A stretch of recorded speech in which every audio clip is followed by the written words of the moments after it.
Nah, orang yang sudah sadar dan meyakini akan kembali, lalu dengan kesadaran itu dia mencoba mendekat kepada Allah. Dia yakin atas apa yang Allah sampaikan, buktinya ditampilkan, dia ingin berubah.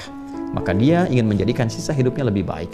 Beraktivitas, beramal yang Allah sukai, Allah ridhai sebagai bekal dia pulang. Tetap di dunia, tetap beraktivitas, dia masih menjadi pilot, masih menjadi arsitek, masih menjadi polisi, menjadi tentara, dia masih jadi birokrat, jadi menteri, jadi rakyat, jadi petani, jadi tukang kebun, ya, jadi tukang mengajar seperti saya misalnya, ada ustadz, ada kiai, ada habib, ada macam-macam. Tapi dia punya visi yang sama, menjadikan semua misi amal ini untuk Allah sukai sehingga jadi bekal pulang. Semua pekerjaan, amal, jika disifati dengan hal-hal yang dipandang baik oleh Allah, maka menjadi amal soleh. Maka dengan keyakinan iman yang dia miliki, dia konversikan kegiatan jadi amal soleh, maka orang itu diberi kabar gembira langsung oleh Allah. Diperintahkan Rasulullah SAW untuk menyampaikan kabar gembira ini kepada orang-orang dimaksud. Maka turunlah ayat ke-25 itu. وَبَشِّرِ الَّذِينَ آمَنُوا وَعَمِلُوا الصَّالِحَاتِ. Muhammad SAW berikan kabar gembira pada orang-orang semua kalangan yang telah meyakini dengan ketentuan Allah, yakin dengan Allah, yakin dengan jalan hidup yang Allah bimbingkan, lalu dia konversikan dengan keyakinan itu, semua kegiatan dia menjadi amal yang Allah sukai. Anna lahum jannatin tajri min tahtihal anhar, bahwa disediakan untuk mereka saat mereka pulang kembali kepada Allah menempuh jalan yang benar ini. Terserah Anda mau pilih jalan yang mana, jalan tol, jalan lambat, jalan ninjamu, terserah. Yang penting ujungnya adalah kebahagiaan, ya kan? Terserah, yang penting ujungnya adalah akhirat dan jannahnya. Dan jannah ini nanti akan dipecah sesuai dengan amalan kita. Ada 8 pintu surga, kata Nabi SAW, yang dibentangkan kepada setiap umat manusia, dan 8 itu turunannya adalah 8 amalan pokok yang pernah kita bahas di pertemuan sebelumnya. Jadi dari semua kriteria surga nanti ada amal-amalnya kita turunkan jadi kurikulum kehidupan yang standarnya adalah kullama ruziqu minha min thamaratir rizqa qalu hadzal ladzi ruziqna min qablu wa utubihi mutasyabiha. Maka yang paling standar semua kenikmatannya begitu membahagiakan. Bala ainun ra'at wala udhunun sami'at wala khatara ala qalbi bashar. Tak pernah terlihat sebelumnya, tak sama dengan yang pernah terdengar informasinya yang seperti digambarkan. Informasinya benar seperti yang Quran sampaikan, tapi lamunan kita melamunkan itu tak sama dengan imajinasi yang hadir di kepala kita. Nyata sifatnya, ya kan? Kemudian wala khatara ala qalbi bashar, dan enggak pernah terlintas seperti itu betul gambarannya. Ya, dan kita disediakan oleh Allah kenikmatan yang luar biasa.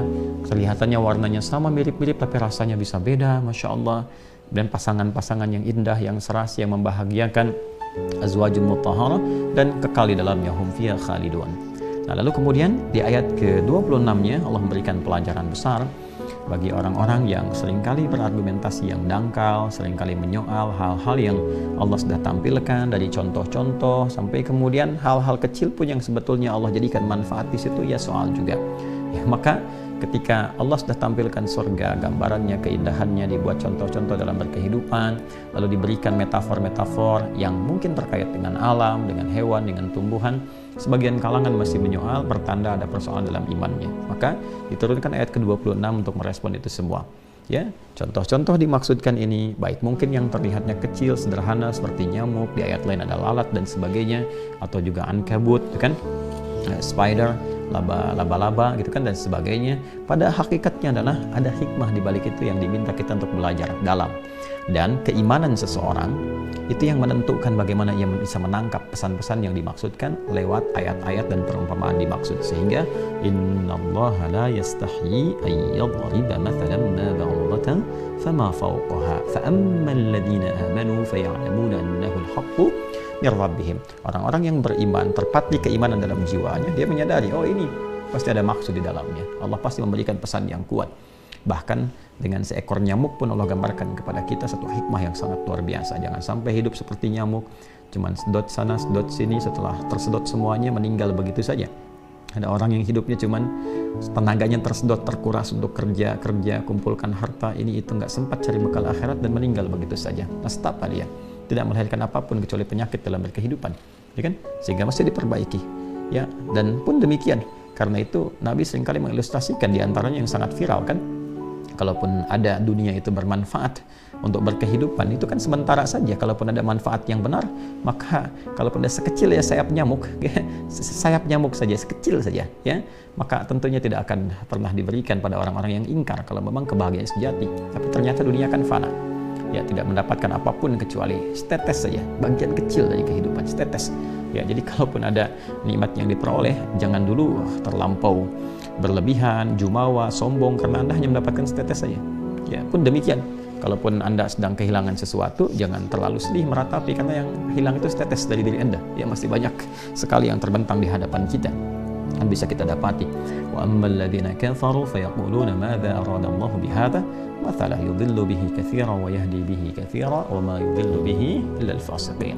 Karena itu orang yang ingkar, dia selalu mencari karena udah ingkar kan. Nah, yang ingkar ini selalu mencari alasan, mendebat, berargumentasi, padahal apa yang ditampilkan oleh Allah sudah benar, sudah hak. Ya, mungkin karena ilmunya aja yang kurang, belum bisa menangkap itu, cuma karena jelek kesombongan. Sombong ini bahaya, ya. Sombong ini bisa menutup segala jenis kebaikan. Itu kan yang pertama diungkap, kisah viralnya iblis kan, menjadi iblis itu karena sombongnya, sehingga tertutup segala potensi kebaikan. Yang muncul adalah argumentasi-argumentasi yang diisi dengan nilai emosional. Itu diturunkan penyakit, hati-hati, diturunkan. Ya, cirinya gampang, ya. Batarul haq wa ghamtun nas. Ya, kata Nabi SAW itu orang sombong itu terlihat dari dua hal. Ya, yang pertama senantiasa menolak kebenaran, disampaikan itu ya cari celah aja, walaupun sudah merasa bahwa itu benar dia cari celah. Ya, atau dia merasa bahwa nggak ada argumentasi lain, dia lalu menyerang personal orangnya supaya dia melupakan esensi persoalannya. Dan ghamtun nas, menganggap remeh manusia. Ya, jadi kalau memang ada kesalahan mau diperbaiki, sudah ketahuan berargumentasi. Dan problem terbesar adalah kadang-kadang mempertahankan itu dengan memunculkan sesuatu sifat yang salah untuk mempertahankan kesalahannya. Ya, kadang dengan kata-kata yang macam-macam. Ya, si fulan juga belum tentu benar. Ya, dia juga pasti ada salahnya. Ya, tapi kalimat itu hanya untuk menutupi kesalahan yang ada. Ini persoalannya dan tidak menunjukkan esensi perbuatan yang disoalkan. Karena itu di batarul haqqi wa ghamtun nas sangat berbahaya, menolak kebenaran, mengingkari sesuatu yang sebetulnya mudah diperbaiki, dan kalaupun diperbaiki sebetulnya jalan kebahagiaan terbentang. Cuman karena kesombongan, karena arogansi kadang-kadang dipertahankan, dan itu yang kadang diviralkan. Iblis kan memviralkan itu. Ya, menganggap bahwa dia punya kebaikan, Adam punya kesalahan, diviralkan, bahkan anak cucu Adam dipengaruhi sehingga menjadi satu bagian golongan bersama iblis dan aneka prajurit dan tipu dayanya. Ini mesti hati-hati, sangat kita mesti renungkan karena waktunya singkat di dunia itu. Jangan sampai pulang membawa sesuatu yang salah, yaitu warisan yang keliru. Ya. Nah, kalau itu dipertahankan maka masuk nanti golongan yang disebut fasik, ya, illal fasiqin, dan tidak ada yang memilih jalan itu kecuali orang-orang yang memang salah, gitu kan, dan bergeser dari jalur kebenaran, maka disebut dengan fasik. Ya, fasik itu orangnya, jamaknya fasikin atau fasikun, perbuatannya fasak, sifatnya disebut fisq, ya, atau juga fusuk. Nah, karena itu cirinya bagaimana? Nah, ini akan kita bahas di ayat ke-27.